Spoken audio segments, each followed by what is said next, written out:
दोस्तों नमस्कार, मैं एडवोकेट सौरभ कुमार आप सभी का स्वागत करता हूं आपके अपने ही YouTube चैनल कानून वाला पर। दोस्तों इस वीडियो में हम लोग मुख्य रूप से जो नई आईपीसी है उसके संबंध में इन 3 बिंदुओं के अंतर्गत जानेंगे। सबसे पहले हम लोग जानेंगे कि आईपीसी में 3 बड़े बदलाव क्या हुए हैं और इसके बाद हम लोग जानेंगे धाराओं के संबंध में महत्वपूर्ण परिवर्तन क्या हुए हैं, जैसे कितनी धाराएं नई जोड़ी गई, कितनी पुरानी धाराएं हटाई गई और कितनी धाराओं को एज इट इज वैसे ही रख दिया गया और कितनी धाराओं में सजाओं में परिवर्तन किया गया, यानी कि सजा बढ़ाई गई या कम की गई, और किन किन धाराओं में जुर्माने की राशि को बढ़ाया या घटाया गया और कितनी धाराएं खत्म कर दी गई आईपीसी से। ठीक है, इसके बाद हम लोग जानेंगे कि किस जुर्म में कौन सी धारा लगेगी। जैसे मान लीजिए पहले जब हम लोग हत्या के बारे में पढ़ते तो जो भी व्यक्ति हत्या करता था उसके ऊपर आईपीसी की धारा 302 के तहत मुकदमा चलाया जाता था और अगर साबित हो जाता था तो उसे फांसी या आजीवन कारावास की सजा दी जाती थी। तो अब जो व्यक्ति हत्या करेगा उसके ऊपर कौन सी धारा लगाई जाएगी, तो आप सभी लोग अगर ड्राफ्ट देख चुके हैं और नहीं देख चुके हैं उसके लिए तो ये वीडियो है ही है, और जो देख चुके हैं वो तो फिर अल्ट्रा लेजेंड पर्सन है ही हैं। तो उसके लिए अब 101 में परिवर्तन करके 302 को 101 में लाया गया है। ठीक है, इसके बाद हम लोग इसके साथ साथ ये भी जानेंगे कि इनके नाम में परिवर्तन जो हुआ है, पहले भारतीय दंड संहिता थी और अब क्या नाम हुआ है इसका, वो बदला हुआ नाम क्या होगा, इसके बारे में भी जानेंगे। हम लोग ये भी जानेंगे कि इनके अध्यायों के संबंध में क्या परिवर्तन हुए हैं, कौन से नए अध्याय जोड़े गए, पहले कितने अध्याय थे, अब कितने अध्याय हैं, और इसके साथ साथ जो नए अध्याय जोड़े गए वो कौन से हैं, और दोनों में एज इट इज यानी कि जो पुरानी में अध्याय थे वही उठाकर नई वाली में अध्याय धरे गए। तो ऐसे कौन से अध्याय हैं जो दोनों में समान है। वैसे अध्यायों के संबंध में हम लोग एक विस्तृत वीडियो पहले ही बना चुके हैं जिसमें हम लोगों ने नई आईपीसी के तहत जो भी अध्याय हैं और पुरानी आईपीसी के जो भी अध्याय हैं उनको जाना था। ठीक है, तो ये सब हम लोग जानने वाले हैं मुख्य रूप से इन 3 प्रश्नों के अंतर्गत। सबसे बड़े बदलाव, धाराओं के संबंध में परिवर्तन और किस जुर्म में कौन सी धारा लगेगी। ठीक है दोस्तों, इन वीडियोस के माध्यम से ही मैं चाहता हूं कि क्यों ना आप दर्शकों और मेरे बीच में मात्र दर्शक का संबंध रह करके एक परिवार का संबंध बन जाए। तो इसके लिए मेरा एक सुझाव है कि आप सभी व्यक्तियों से, जितने भी दर्शक हैं और जो भी नए जुड़ने वाले दर्शक हैं या फिर जो पुराने दर्शक हैं, आप सभी अपना परिचय हमें दीजिए, या तो व्हाट्सएप के माध्यम से दे दीजिए या फिर इसी में कमेंट के माध्यम से दे दीजिए। तो प्रत्येक आने वाले नए वीडियो में किसी भी एक दर्शक के बारे में हम लोग यहाँ पे जानेंगे कि जैसे मान लीजिए कोई दीपक नाम का लड़का है, तो ये दीपक है, ये हमारे दर्शक हैं, इनका ये नाम है, ये यहाँ के रहने वाले हैं और आपके जीवन का क्या उद्देश्य है, मतलब आप स्टडी क्या कर रहे हैं और इसके बाद आप क्या बनना चाहते हैं। इसके बाद मुख्य रूप से आप हमारे लिए एक संदेश जरूर भेजिए जो हमारे लिए होगा और जो अपने परिवार के अन्य सदस्य हैं, यूट्यूब फैमिली के अन्य सदस्य हैं, उनके लिए भी वो संदेश हो सकता है। आप इस सभी को यानी कि अपने नाम, पता, आपका उद्देश्य और हमारे लिए यानी कि हमारे चैनल कानून वाला के लिए जो संदेश होगा वो वीडियो बनाकर भी हमारे पास भेज सकते हैं या फिर आप लिखकर भी भेज सकते हैं, जिसे हम अपने ही इस वीडियो में कहीं पर आपके बारे में चर्चा करेंगे और आपका इंट्रोडक्शन अपनी पूरे YouTube फैमिली यानी कि कानून वाला पर जितने भी 11 साढ़े 11,000 सब्सक्राइबर हुए हैं उन सब के साथ साझा करेंगे। तो इसी के जरिए हम लोग एक दूसरे को और करीब से जान पहचान सकेंगे।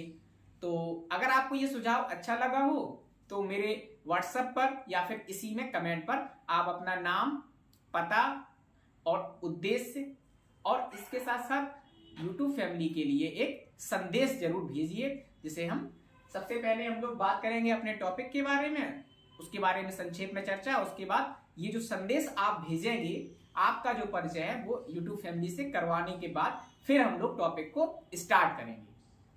तो अगर आपको ये सुझाव अच्छा लगा हो तो आगे आने वाले वीडियोज में हम लोग ऐसा कर सकते हैं। ठीक है, जिससे हम लोगों के बीच जो संबंध है वो और ज्यादा मजबूत हो हम लोग मात्र दर्शक बन के ना रह जाए, हम लोग पूरी शिद्दत से कानूनों को सीखें और उनके बारे में समझें। इसके बाद चलिए हम लोग स्टार्ट करते हैं, अपने टॉपिक पे आते हैं और स्टार्ट करते हैं। सबसे पहले हम लोग बात करते हैं कि जो नई दंड संहिता है और पुरानी दंड संहिताओं के नामों में क्या परिवर्तन आया है।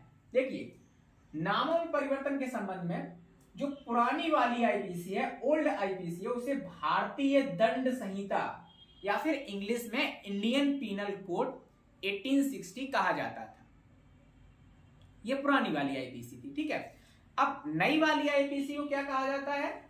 भारतीय न्याय संहिता, जिसे अंग्रेजी में भी बीएनएस यानी कि भारतीय न्याय संहिता ही कहा जाएगा, ठीक है। और 2023। अब मुझे एक बात समझ में नहीं आती कि इन दोनों को आप पढ़िए, भारतीय दंड संहिता और भारतीय न्याय संहिता। भारतीय दंड संहिता में ऐसा कौन सा शब्द आपको लग रहा है जिससे लग रहा है कि ये अंग्रेजों का दिया हुआ नाम है? भाई, इसमें दंड ही तो दे रहे हो आप। अब भारतीय न्याय संहिता नाम बदल देने से क्या सबको न्याय मिल जाएगा? क्या सजाएं, जो अपराध हो रहे हैं वो कम हो जाएंगे? चलिए फिर नाम बदले हैं तो ठीक है।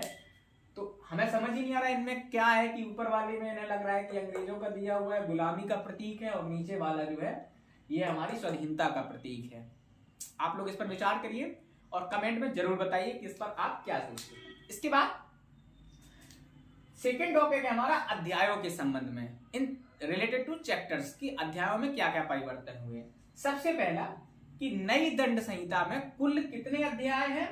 कुल 19 अध्याय हैं नई दंड संहिता में, ठीक है, यानी कि भारतीय न्याय संहिता में। और वहीं पुरानी वाली में, पुरानी दंड संहिता में कुल 23 अध्याय हैं। भैया अभी थाथी न लगाना, क्योंकि अभी पुरानी वाली आईपीसी चल रही है, नई वाली अभी लागू नहीं हुई है। जरूर लोकसभा और राज्यसभा से पास होने के बाद माननीय हमारे देश की जो राष्ट्रपति हैं द्रौपदी मुर्मू जी, उनके भी साइन हो गए हैं, लेकिन अभी लागू नहीं हुई है। अभी हमारी वर्तमान में जो पुरानी वाली इंडियन पीनल कोड, जो भारतीय दंड संहिता है, वही लागू है, ठीक है। तो पुरानी वाली में कितने 19 अध्याय थे या हैं, और नई वाली में अब पुरानी वाली में 23 अध्याय थे या है, और नई वाली में 19 अध्याय होंगे, ठीक है। अगला तीसरा टॉपिक बिंदु है हमारा अध्यायों के संबंध में कि 7 अध्यायों के नाम पुरानी आईपीसी से नहीं लिए गए हैं। तो पुरानी आईपीसी में जो 7 नाम थे अध्यायों के, उनको नहीं लिया गया है, उनको मतलब हटा दिया है, वो नाम नहीं लिए, उनकी जगह पर दूसरे नाम लिए गए हैं, ठीक है। 7 नाम पुरानी आईपीसी से नहीं लिए गए हैं। कौन कौन? अध्याय 1 का जो नाम है, 3 का जो नाम है, 13 का, 19 का, 20 का, 21 का और 23 का, ये 7 अध्यायों के जो नाम है वो नई वाली आईपीसी में नहीं लिए गए हैं, ठीक है। ये हमारा तीसरा टॉपिक। चौथा टॉपिक है कि 16 अध्यायों के नाम दोनों दंड संहिताओं में समान हैं। कैसे हैं? समान हैं। दोनों दंड संहिताओं में 16 अध्यायों के नाम समान हैं। अब जोड़ लो आप, 19 अध्याय नई आईपीसी में हैं, 16 समान है। 16 जो पुरानी आईपीसी में थे वही नाम उठा करके नई वाली आईपीसी में रख दिए गए। 16 नाम समान है दोनों आईपीसी में। क्या बदलाव किए हैं आप ही बता दो हमें, ठीक है। इसके बाद और समान कौन कौन से हैं? तीसरा अध्याय, चौथा अध्याय, 5वां अध्याय, 6वां अध्याय, 7वां अध्याय, 9वां, 8वां, 9वां, 10, 11, 12, 14, 15, 16, 17, 18 और 22, ठीक है। और 22वां जो पुराने का 22वां है वो नए में 19वां अध्याय है। मात्र उनका क्रम परिवर्तित कर दिए हैं। जैसे दंडों के विषय में जो पुरानी वाली आईपीसी है उसमें तीसरा अध्याय था, नई वाली में वो दूसरा अध्याय रख दिए, उसको दूसरा कर दिए, क्रम ऊपर नीचे कर दिए बस। 16 के 16 अध्याय, यानी कि जो 16 अध्याय है जो पुरानी में थे वही उठा करके नई में रख दिए। 19 में से 16 तो वही है। क्या जो है इन्होंने परिवर्तन किया है? बस जो लॉ स्टूडेंट्स हैं या लॉ कॉम्पिटिटर हैं उनके लिए इन्होंने स्टडी मटेरियल बढ़ा दिया है और कुछ नहीं किया, कुछ भी नया नहीं है। इसके बाद 5वां पांचवा बिंदु है अध्यायों के संबंध में 3 अध्याय, कितने? 3 अध्यायों को नई दंड संहिता में नया नाम दिया गया है। दोस्तों केवल 3 अध्याय ऐसे हैं 19 में से जिन्हें नया नाम दिया गया है। क्या दिया गया है नया नाम? पहला अध्याय प्रारंभिक, ये नया है, मतलब अंदर का मटेरियल वही है कि शॉर्ट, टाइटल, एग्जिस्टेंस वगैरह, लेकिन नाम दे दिए हैं 3 अध्याय में। पहला है प्रारंभिक, दूसरा है यानी कि 5वां अध्याय है, उसको भी नया नाम दिए हैं स्त्री व बालकों के विरुद्ध अपराध। पहले ये अपराध स्त्रियों के अपराध और मानव शरीर के विरुद्ध अपराधों के अंतर्गत ही रखे जाते थे, अब इनको अलग करके स्त्री व बालकों के विरुद्ध अपराध। और तीसरा यानी कि नवा जो इनका चैप्टर है नई वाली आईपीसी में, वो निर्वाचन संबंधी अपराध। और ये भी दोस्तों पुरानी वाली आईपीसी में अध्याय 9 का हुआ करता था, उसको ही उठा के रख दिया और नवा चैप्टर डाल के उसको नाम दे दिया निर्वाचन संबंधी अपराध। ठीक है, कुल मिला के ये 2 नाम नए हैं आईपीसी के अंतर्गत, नई आईपीसी में। बाकी सारे नाम जितने भी अध्यायों के नाम है वो पुरानी वाली आईपीसी के ही। क्या बदले हैं मुझे तो कुछ समझ ही नहीं आया, पूरी आईपीसी देख लीजिए। इसके बाद हाँ, अब आते हैं हम लोग दूसरे बिंदु के, पहले बिंदु के अंतर्गत कि 3 बड़े बदलाव क्या किए हैं। 3 बड़े बदलाव ये हैं कि राजद्रोह जो है अब देशद्रोह बन गया है। नाम परिवर्तन जो हमेशा से करते हैं कि राजद्रोह को अब राजद्रोह के नाम से नहीं जाना जाएगा, किस नाम से जाना जाएगा? देशद्रोह। ठीक है, ये बड़ा परिवर्तन किए हैं।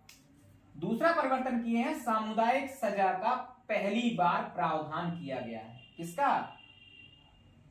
सामुदायिक सजा का। ये बात सही है। ये कंसेप्ट कहां का है? ये भी यूके का है, इंग्लैंड का है, अमेरिका का है। वहां पर छोटे अपराधों के संबंध में सामुदायिक सजाएं दे दी जाती हैं। जैसे आपको 1 दिन की जेल दे दी या कुछ जुर्माना लगा दिया या फिर कोई सार्वजनिक जगह पर साफ सफाई का आदेश दे दिया। ये सब जो सामुदायिक सजा है वो अमेरिका और इंग्लैंड का कॉन्सेप्ट है, वो रखा गया है। सजाएं तो वही थी जो पहले थी, बस एक सजा बढ़ाई गई है सामुदायिक सजा के संबंध में। ठीक है, ये दूसरा सबसे बड़ा परिवर्तन है, बड़े बदलाव है।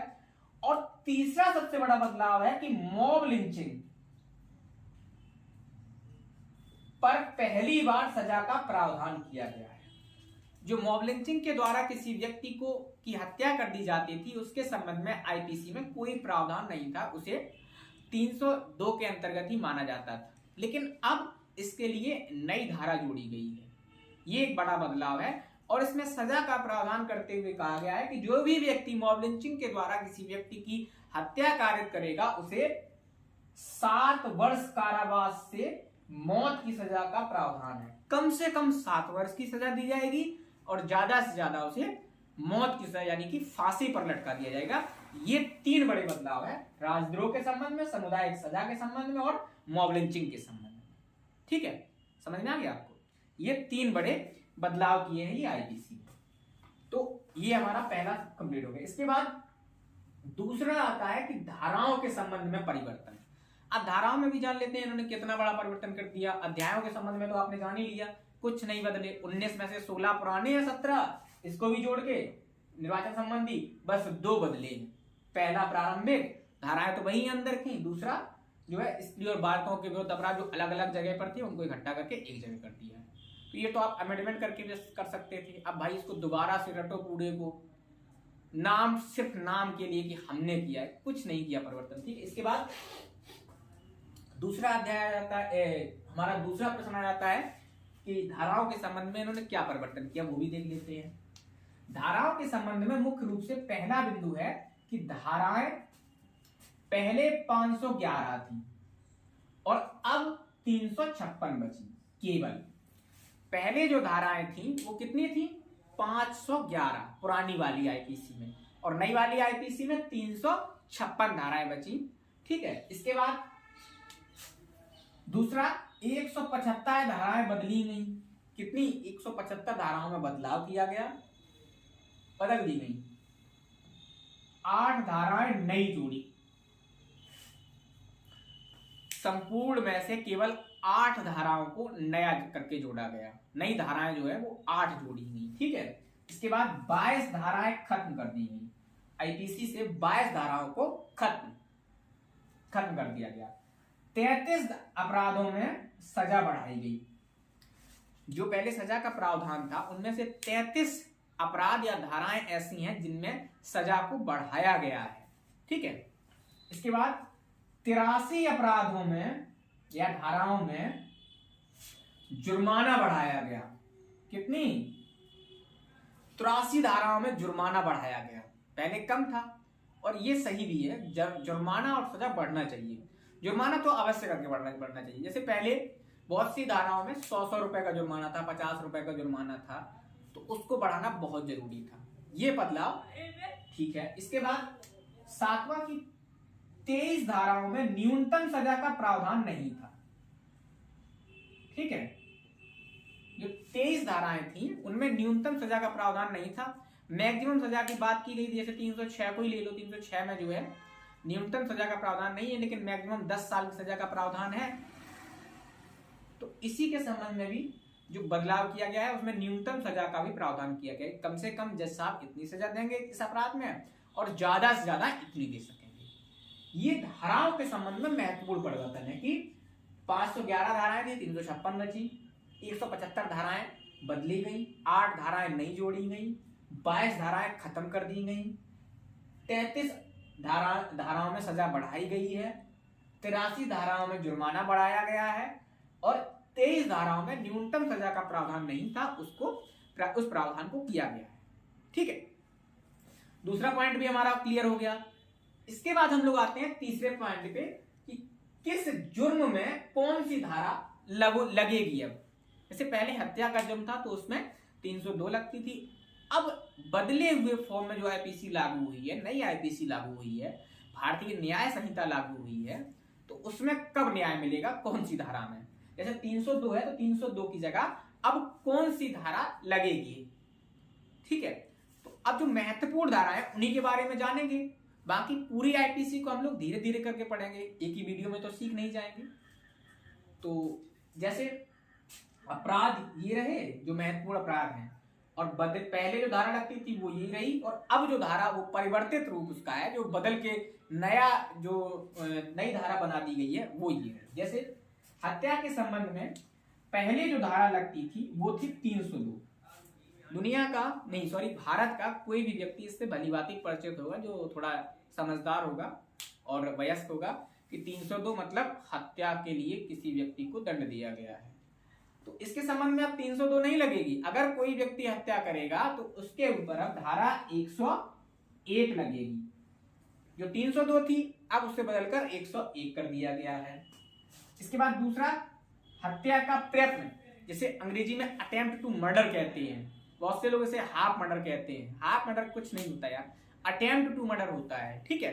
तो अटेम्प्ट टू मर्डर में 307 लगती थी, अब बदल के 307 नहीं लगेगी, खत्म। 307 को कहां लाया गया है, 107 में, ठीक है। इसके बाद राजद्रोह, राजद्रोह को बदल के क्या बना दिया गया है,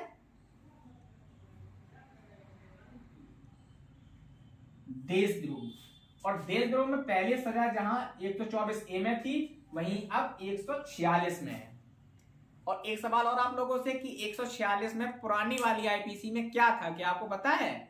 आप पता है तो कमेंट करके बताओ, नहीं तो फिर प्रश्न डाल दो कमेंट में, हम बता देंगे, ठीक है। तो राजद्रोह को अब देशद्रोह बदल दिया गया और पहले जो धारा 124A हुआ करती थी राजद्रोह की सजा के संबंध में, वो अब 146 कर दी गई है, ठीक है। इसके बाद दहेज हत्या, डाउरी डेथ जिसे कहते हैं, बहुत इंपॉर्टेंट धारा है डाउरी डेथ, बहुत केसेस आते हैं इसके संबंध में। इससे पहले लगती थी जो व्यक्ति डाउरी डेथ के में अभियुक्त हुआ करता था उसके ऊपर 304B, दहेज हत्या 304B, अब 304B नहीं है, इसको उठा के लाया गया है 79 में, ठीक है। इसके बाद स्त्री से छेड़छाड़, किसी भी स्त्री से छेड़छाड़ करने पर पहले कौन सी धारा लगती थी आईपीसी के अंतर्गत, 354, अब 354 नहीं लगेगी, अब कौन सी लगेगी, 73, 3, ये बदलाव, ठीक है। इसके बाद व्यापारण और अपहरण, किडनैपिंग और एब्डक्शन, इसके संबंध में पहले सजा पहले किस धारा में इसका प्रावधान था, किसमें सजा का प्रावधान था, 359, 362। अब किसमें है, 135, 136, व्यापारण अपहरण। इसके बाद रेप, सभी लोग जानते हैं, पहले कौन सी थी, 376, अब कौन लगेगी, 64 धारा, केवल 64, ठीक है। गैंग रेप पहले लगती थी 376 डी, अब कौन सी लगेगी, 70, ठीक है। चोरी, चोरी करने पर पहले 379 लगती थी, अब 301 लगेगी। लूट, लूट करने पर पहले 392 लगती थी, अब 307 लगेगी। डकैती, डकैती करने पर पहले 395 लगती थी, अब कौन सी लगेगी, 308। मानहानि, मानहानि पर पहले 500 लगती थी, अब 354 लगेगी। तो ये जो है वो महत्वपूर्ण धाराओं में परिवर्तन किए गए हैं कि पहले क्या थी और अब क्या हो। तो अब आप लोग समझ गए होंगे कि कितना इन्होंने बदलाव किया है। अध्यायों के संबंध में तो कुछ समझ में नहीं आता, धाराओं के संबंध में कुछ कुछ लगता है, लेकिन इसके लिए पूरे एक्ट को बदलना जरूरी नहीं था, अमेंडमेंट भी कर सकते थे। इससे होता क्या अमेंडमेंट से कि जो भी लॉ के फील्ड से जुड़े हुए लोग हैं उनको इसे दोबारा से पढ़ने की जहमत ना उठानी पड़ती। पढ़ा हुआ तो सब है ही है, कुछ खास परिवर्तन नहीं हुआ, बस ऊपर नीचे जो कर दिया है वो बड़ी दिक्कत की बात है। तो आप लोगों के साथ जो हमने एक रिक्वेस्ट की है कि हमारे और आपके बीच में जो जान पहचान है वो थोड़ी बढ़नी चाहिए, और आप अपना वीडियो फॉर्म में या लिखित फॉर्म में हमें व्हाट्सएप या कमेंट जरूर करिए, जिससे हम आगे आने वाले वीडियोज में आपके बारे में रोज, मतलब हर एक वीडियो में किसी एक व्यक्ति के बारे में बताएंगे जो हमारा दर्शक है, हमारा सब्सक्राइबर है, उसके बारे में। तो आप वीडियो बना के अगर डालेंगे तो उस वीडियो को हम लगा देंगे वहां इसी वीडियो में, ठीक है। और अगर आप लिख के डालेंगे तो हम आपके बारे में बता देंगे। तो आगे से आप इस सुझाव पर जरूर ध्यान दीजिए, और अगर ये सुझाव गलत लग रहा हो तो आप कमेंट करके वैसा बता दीजिए। बस हम चाहते हैं कि हमारे आपके बीच में जो जान पहचान है वो थोड़ी बढ़े। मिलते हैं अगले वीडियो में, तब तक के लिए अपना ख्याल रखें। धन्यवाद, जय हिंद।